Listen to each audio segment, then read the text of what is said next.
There. It's good to be with you all today. I'm Tracey Werner-Wilson. I'm director of the UK Family Center. The Family Center is a training site, like a teaching hospital, but it's an agency, a mental health agency, and we provide mental health services to UK employees, to the surrounding Fayette, Lexington area, and also into, well, now in particular, to the rest of the state, because we are offering services through telehealth.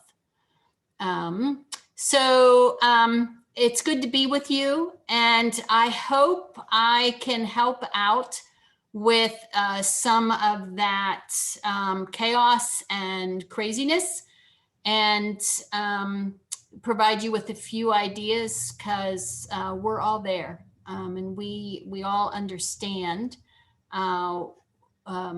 what that feels like. So, okay, I should have, I believe, shared my screen. So I'm going to go ahead and stop my video there. So we talk a lot about managing workloads and family life. You know, how do we get a balance? And so there's lots of stuff out there. We've heard maybe some of this is old, you know, so you may need some encouragement, or maybe something will be new. And sometimes when I hear about work-life balance, you know, I just want to scream, because it seems like it's one more thing on my to-do list. But this, what we're going to look at is, first we're going to define, so what exactly is that? And then I'm going to have you define what would that be for you, all right? And then we'll look at some ideas to help you balance family and work. And then just a reminder that we're still living in a pandemic. The light is at the end of the tunnel, but things, you know, a pandemic is kind of a trauma. And so anxiety is high, stress is high. And so what does that look like? How do we see that in our family members? So if we get to that, we'll cover that as well. But I also think that, I think these slides are, you have access to them later on. And so if we don't get to that, you can look that up. So what is work-life balance? How do we define it? It's, to me, it's kind of a crazy kind of, or abstract, maybe not crazy kind of thing out there that I'm not sure I always know what it exactly is.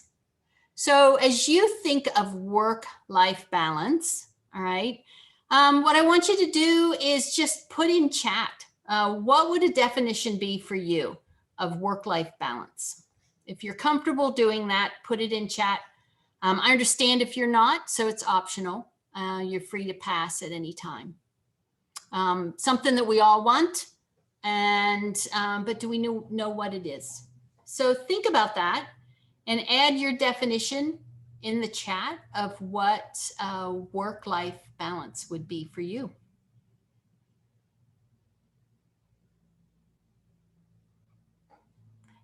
Juggling home and work. From Hannah, doesn't exist. Will never be in balance. Prefer work-life integration. That is a good way to put it. A balance. So what is a balance? Is it giving 50-50? Is it, you know, defining boundaries? What is that balance? So anybody else? Yeah, being able to manage home life and work life so that everyone is happy and healthy. A lighter load and harmony with my interactions with all persons on both sides. Good. Yep. All good. So it's interesting. I found this one definition It says meaningful daily achievement and enjoyment in each of the 4 life quadrants: work, family, friend, and self. So, we hear this often, but how we go about doing that sometimes can almost feel like one more thing to manage, and that it could, that in itself could be overwhelming. So, but let's look at it. It's also different, I think, for each one of us, just like your definitions were a little different. So let me ask you this now. Personalize that definition if you're comfortable and put it in chat. So what is the definition of work-life balance for your life? And think about it in details. Like, how will you know you have achieved work-life balance? And what will it look like when you have it? We often know what we don't want it to look like, or we often know what we want to have quit. But we often don't picture in our head, what will it look like? What will we be doing? How will we be feeling? What will be our environments around us?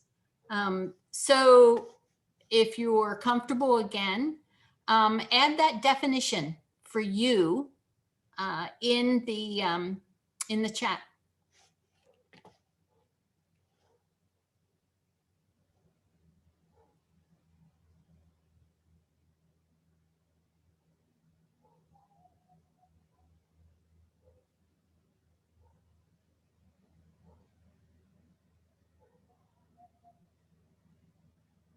Okay.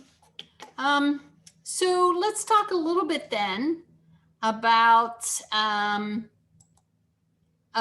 ideas, all right, to assist you in achieving your work-life balance or integration. That's a good one.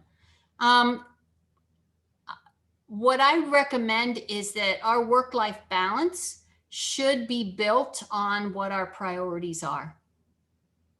Okay. What are our priorities in life? And those are often based on what do we value. And, think about what do we want to look back on and remember. So our priorities for work, our priorities for home. But what are some priorities for us? And yeah, who knows anybody that achieves it? We're always feeling like we're in chaos, feeling like there should be one more thing we need to do. We're letting somebody down. So in the midst of all of that, instead of trying to do everything, what's our priorities? What would your priorities be?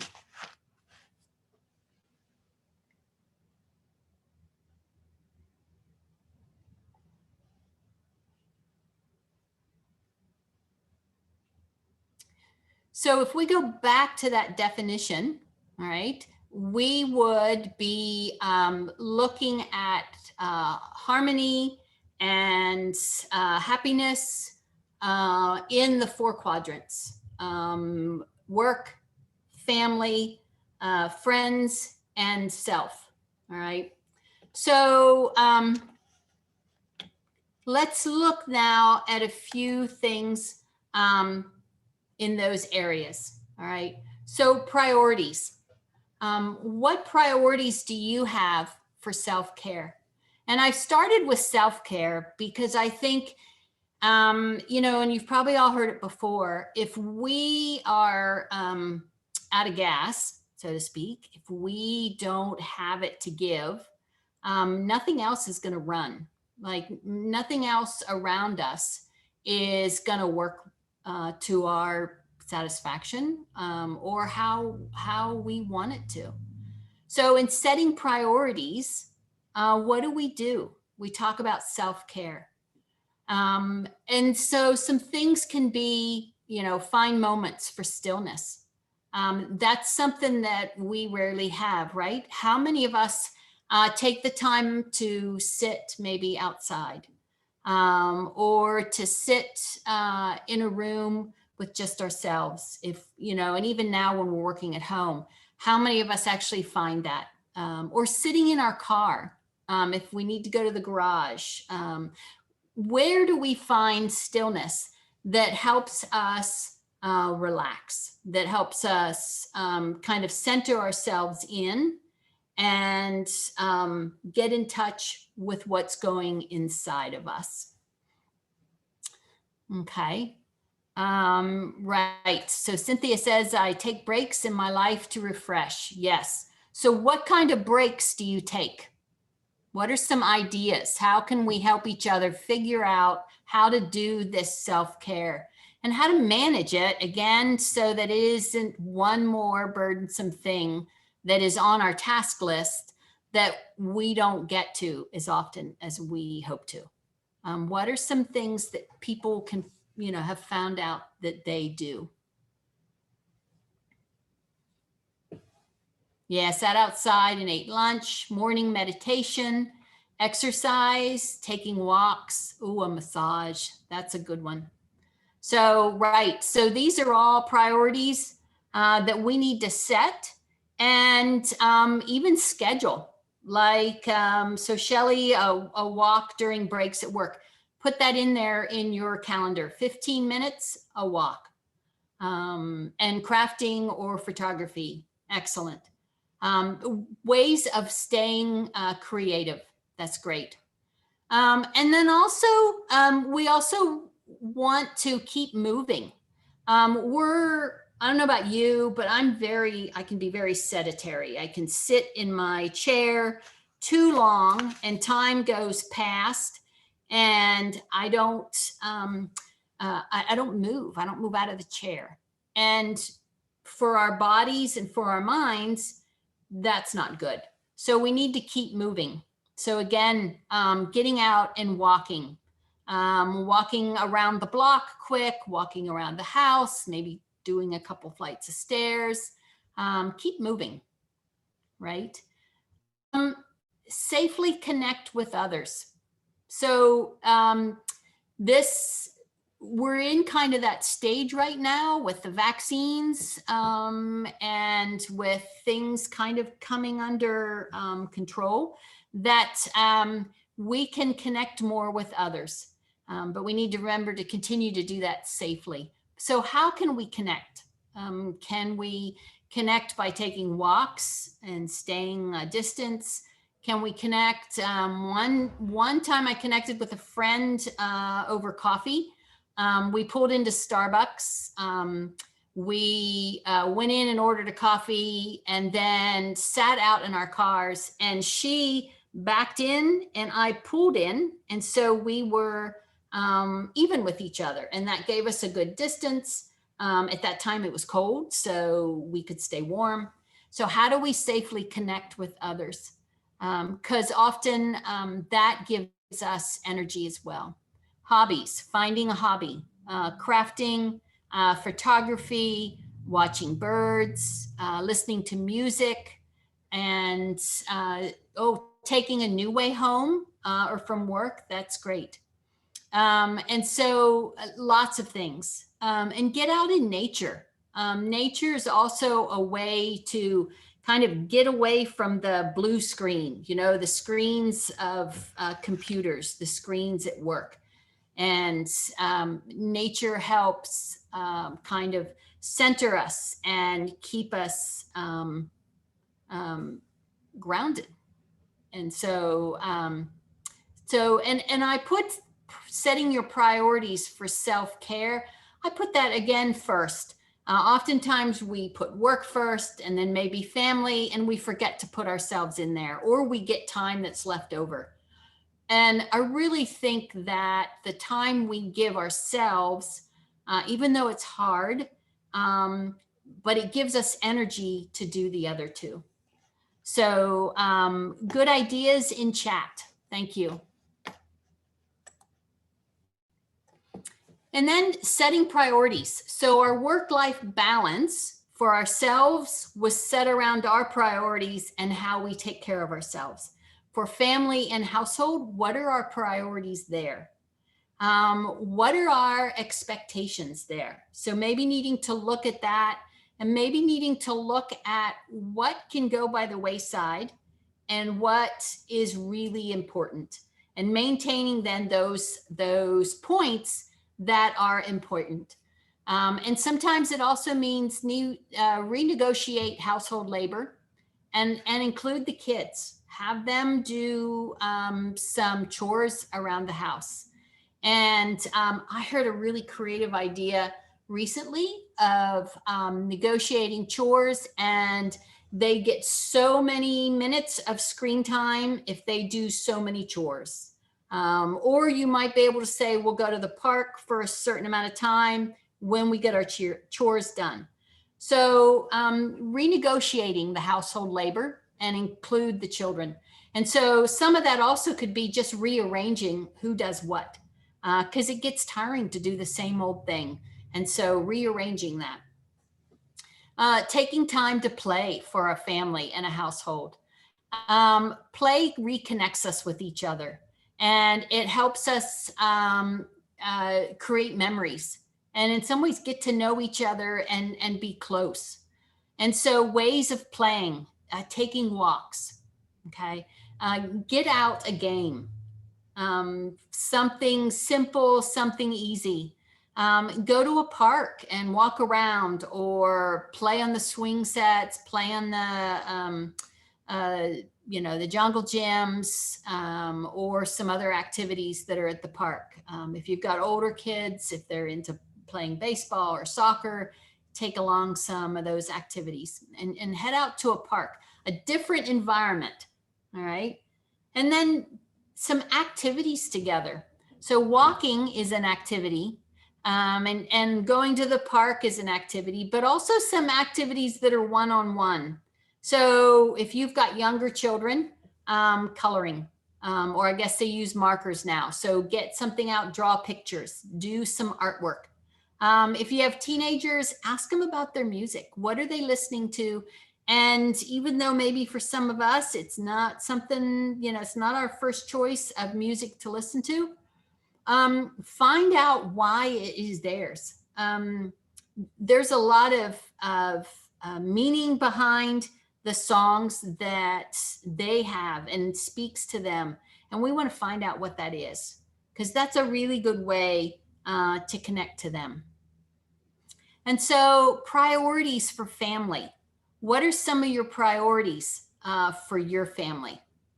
And how would you then set your activity or your balance? Because you want to choose the top priorities, and then sometimes the others, you can let go of them, or you can pick the others up when you have time.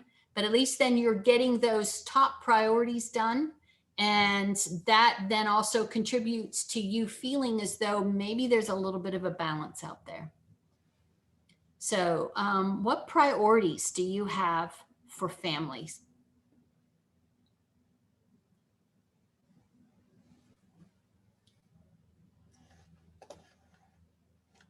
Anybody?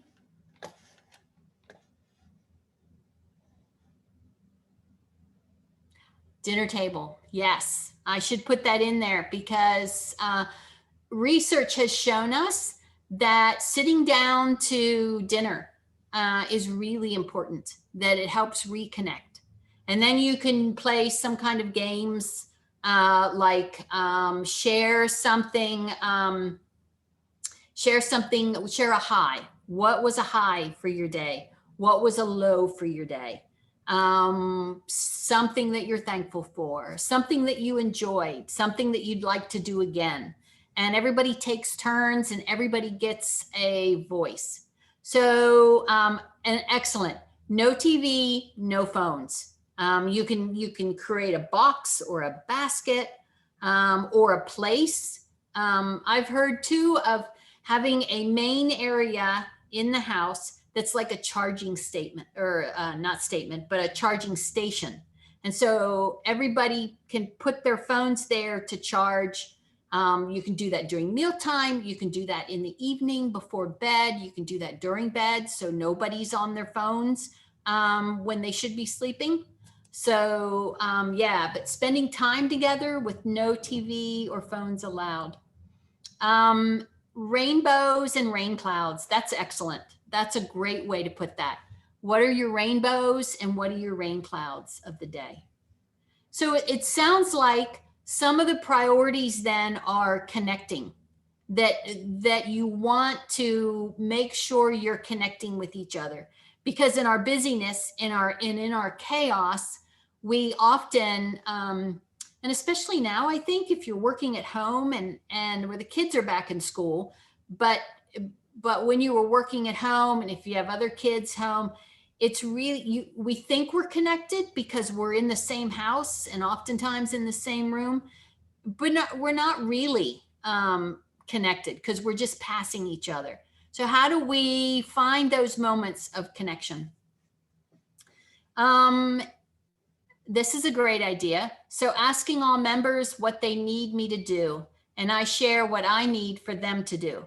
Then move on to what we can plan for the week that all will enjoy doing and want to do by oneself or with others.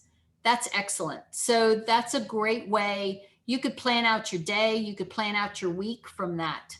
Maybe on a Friday or a Saturday, sit down over a meal and ask each other those questions. And then plan when you're going to do it. So that's excellent. Good ideas. But I think the biggest thing is so when we think of our work-life balance or our work-life integration, we want to set those top priorities. We want to set those top priorities and then make sure those are the ones that get done, that get finished. All right.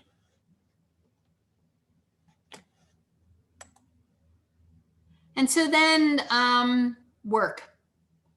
What are our priorities for work? And how do we set our goals? And again, how do we, along with setting goals, what are the things that we need to get done? And then how do we plan your week and your day to get those done? All right. I've heard of people on Friday, the last hour or two of work, that you get out a planner or you pull up your calendar and you make a list of what needs to get done next week. And then you put it in your calendar when you're going to do it. So you block off that time. So if you're working at home and you have a designated workspace and you have blocked off times that you're going to work, you want to go back and put in then your goals, put in what are the tasks that you want to accomplish. And then so plan your week out that way. And then maybe even the night before or the day before, the last 15 minutes, half hour of the work day, look at your calendar. What are you going to carry over into the next day? How are you going to start your day? And then when you come fresh the next day, you sit down, you turn on the computer, you pull up your calendar, and there you have what you want to do for your day. And you don't get lost in trying to plan it, because sometimes I'll get lost and I'll forget to finish planning my day if I do it that morning. But if I have it done the day before and before I leave my desk or leave work, it's all ready to go when I get to work or turn on my computer. So boundaries around work, priorities for work. And I think we realize that working too much can actually exhaust us. And even though there are those expectations, there are deadlines, we have to put boundaries on it, especially if we're at home, because it could eat up all the time. But at the same time, we want to be flexible. And what has helped with that, people are finding, is the designated workspace. Do you have a space that is where you work, and when you leave it, you're not working? And then that schedule. All right. And then when you're at home, oftentimes when I'm in the office, I leave my computer on, but if you're at home, shut it down so you're not tempted to work over. And post your schedule on maybe the door to the room you're in, or on a wall or a refrigerator where everybody can see it, so that they know when you're working and they'll know when you're free. And then part of it too is remember to take breaks. We take breaks at work, and sometimes, a lot of times, I think we forget to do that when we're working at home. But breaks keep us energized. It keeps us moving. It can keep us organized. So schedule them. Schedule that 20 minutes for a walk. Schedule that 15 minutes to go sit outside, and just listen to the birds, listen to the sounds of what's going on around you. But we need to schedule it so that it happens. What are some ways that you set priorities for work? How do you set those priorities or those goals for what you want to get done, and when you want to do it? What ways have you found successful?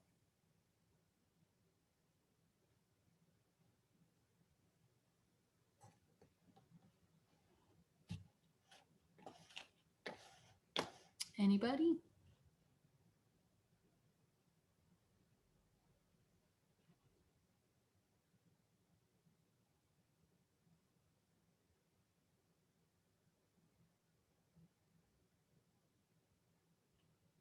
All right. I'm sure they're out there. It could be that we're just not thinking about them right now. But it's something to think about. Um, you know, so, okay, here's one. Found scheduling time to read and respond to emails has helped some. It's hard to concentrate if you're constantly distracted. Exactly. So that's really good. I one time emailed somebody and I got an automatic response, and their response said when they would get back to me in their emails, that they're going to check emails certain times of the day, and then that's when they will respond. And they added in that explanation is that so that they can concentrate on other things and get things done. Because we are constantly interrupted by that little ding, letting us know that an email has come in. And then time to read, an hour to read or two or something. Set that time aside, put it on your calendar. So another one said required to have weekly staff meeting. And then you list your job list for the week and add or delete as accomplished. Keep a work journal of my daily accomplishments. That's great. Because I think we tend to, if we don't keep track of what we're doing and what we're completing and how well we're doing it, we can get lost in how much more we have to do. But noting what our accomplishments are, noting what you have gotten done. That's great. Maybe again, that list, if you have a job list, when you get it done, cross it off in something with a bright marker. So that you know, or a big check, that you know that you got something done. A planner, a meticulous planner for work and home life. And it makes you confident that I won't forget anything. Exactly. That's a good thing too. And that's also a good way to keep, prioritizing what on those lists is really important to get done. And that's at the top. And what are things that if you get to them, that's all right. And if not, you'll get to them another day. And then those rise to the top. All right. And so, so goals. Right. And so part of along with that too is setting goals, maybe even for the month. what has to get done in this month, then what has to get done in the week, and then what has to get done on the days, and putting them in there. And then also don't forget year long. Don't forget your 2-year or 5-year. What are your long-term goals? What are your long-term goals for work? And then you can include that and plan. You know, if you want to go for a promotion, if you want to start something new, be more of an entrepreneur in your position. What is that? And when do you want to have that done? So 5 years, that seems long, but that's a short time. So 5 years. And then where do you want to be? Say halfway through it. And then look at the year. And then for a lot of, daily tasks, what's your month, your week, and your day? But setting it out again and putting it in like a planner, you can get wall calendars that you can put it right in front of you on a wall at your desk. Some people use Post-it notes to put things, and they'll use different colored Post-it notes. And so you can have columns of if it's, so say use red if it's a work job. And then what are all the tasks, that the smaller tasks, breaking it down, that need to be done that will contribute to getting the overall task completed. So setting those goals and laying it out on a spreadsheet.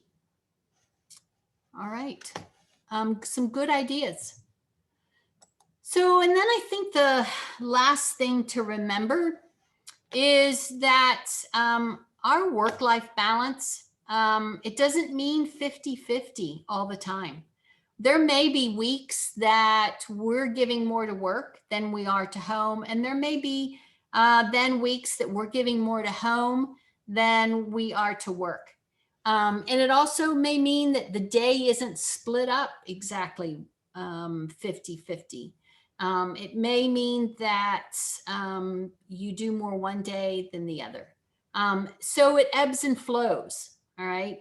And also too, reminding ourselves, we can't get it all done. There's just no way.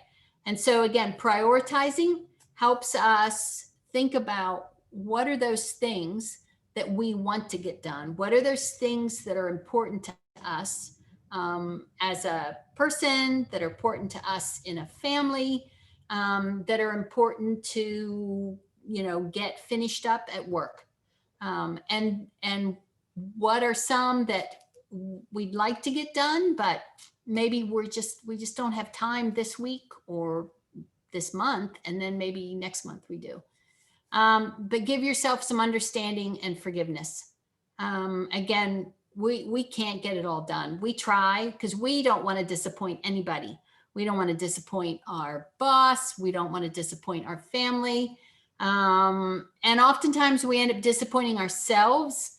And that doesn't seem to be as big of a priority. But if we make it a priority, I think it's important to, and make it a priority. And then everything else, I think, will flow with it. But give ourselves understanding and forgiveness, because it's, we just, again, we can't get it all done. And I think prioritizing then helps us set that what is absolute necessary to get done and what can go by the wayside. So just a reminder, we're still living in a pandemic. People are getting vaccinated. Numbers are down in Kentucky, and that's great.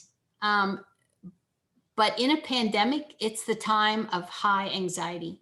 There's always like that cloud that's out there that we know is out there. And maybe we can pretend that it's not out there because we want to get back to what we know, but it's still there. And it impacts our systems. It impacts our nervous system. It can impact our physical health. And because it is trauma, it's an unusual event, and it can be seen as an actual event or a perceived event. So, and it's an event where there's this like a life or death event. And right now the pandemic still fits that, because there are so many unknowns as we go. And so remembering that, again, going back to giving ourselves a break, lowering our expectation, prioritizing what really needs to get done and what can wait. All right.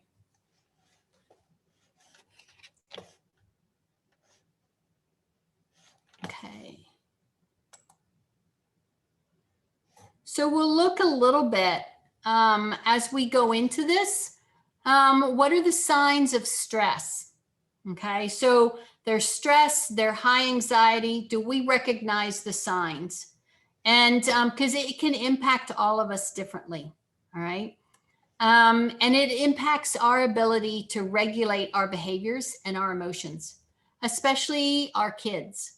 And so we have to help them regulate, and we have to be able to regulate ourselves in order to help them regulate. Some signs of emotional stress, behavioral stress, aggression or withdrawal, difficulty sleeping, or dysregulation or regression.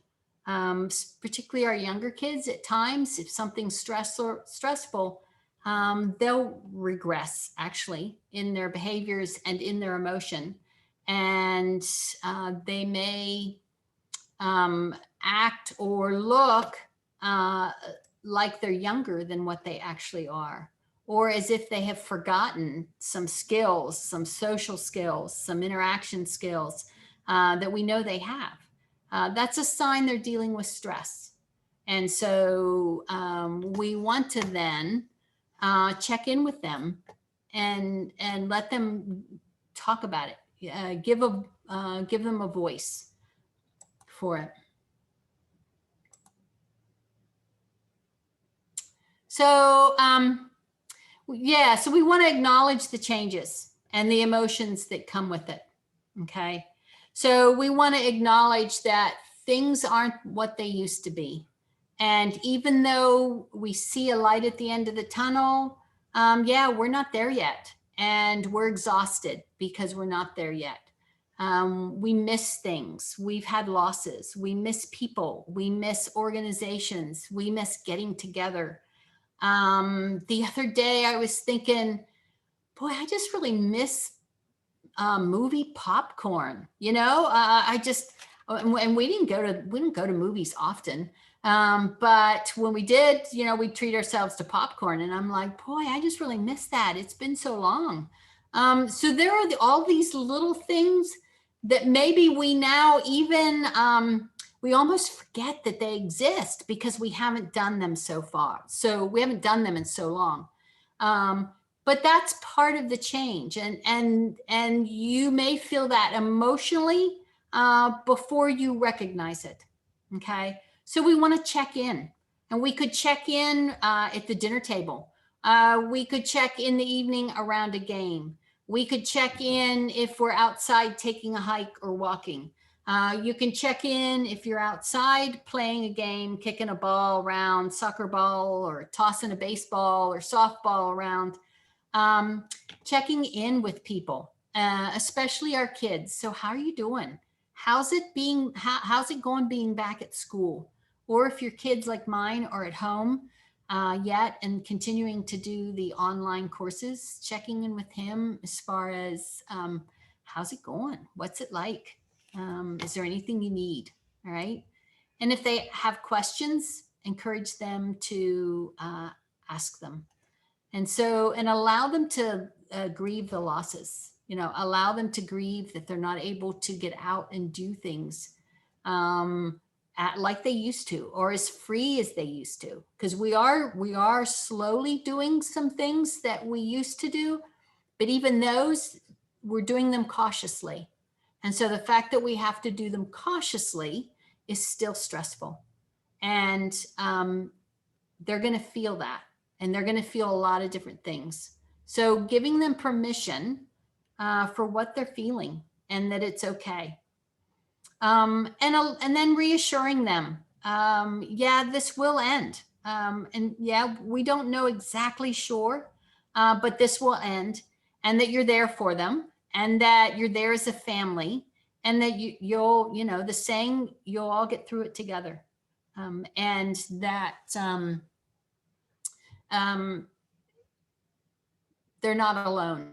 Basically, they're not alone, and together you'll be able to handle whatever comes your way. Sometimes this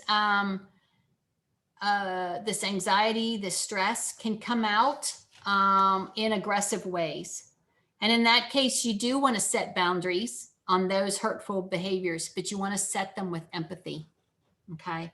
So it's helpful to acknowledge the feeling and show empathy. I see that you're angry, sad, disappointed, scared. But then there's a limit. So, but if it's a younger child, I'm not for hitting, or your brother or sister is not for hitting, or it isn't safe to kick or scream, and yelling isn't allowed. All right. And then you provide them with alternatives, but you can hit this pillow. You can scream into this pillow. And you know what? Let's go take a walk. Let's take a fast walk. Let's take a slow walk. Let's get out our bikes and bike around. And yeah, somebody said their mom told them to go out and yell at the trees. Absolutely. Go out and yell at the trees. But we can't yell at people. To let them know, and do it in a way that you acknowledge that they're feeling something probably pretty big, and that you're there for them, but you're not, it's not a free for all. You can't just do whatever. We still have boundaries so we don't hurt each other, and then give them alternatives. All right. So that's just kind of a quick overview, things that you may have heard before, because, again, we've been in this pandemic now for a year, and it is going to come to an end. But there's always that fear in the back of our minds of, when and what will that look like? All right. So maybe in chat, what are you already doing? What have you found out this past year that helps you stay sane? And maybe even what are some of the things you want to do that you found out that are new for this year and you want to continue doing? What are some of those things?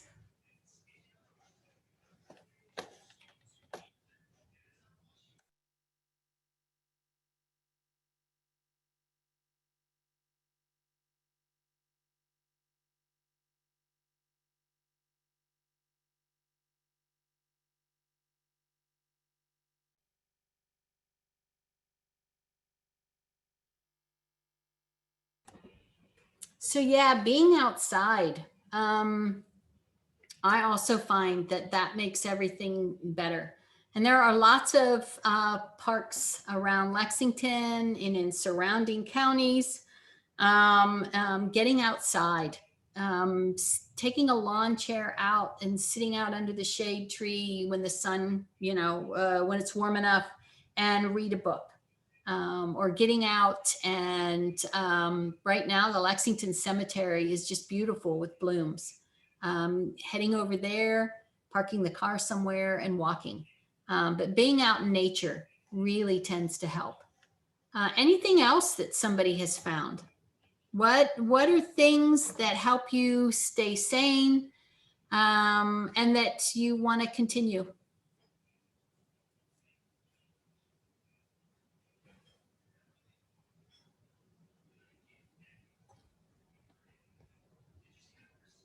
Okay.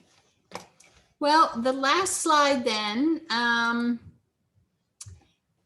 if things are really overwhelming to the point of that you feel as though you're not able to handle things in the way you want to, reach out, find other people, find a friend, find somebody that would, a mentor, somebody you look up to, and reach out to them and connect and talk about it. It's also a sign of strength and commitment to your well-being and the well-being of your family.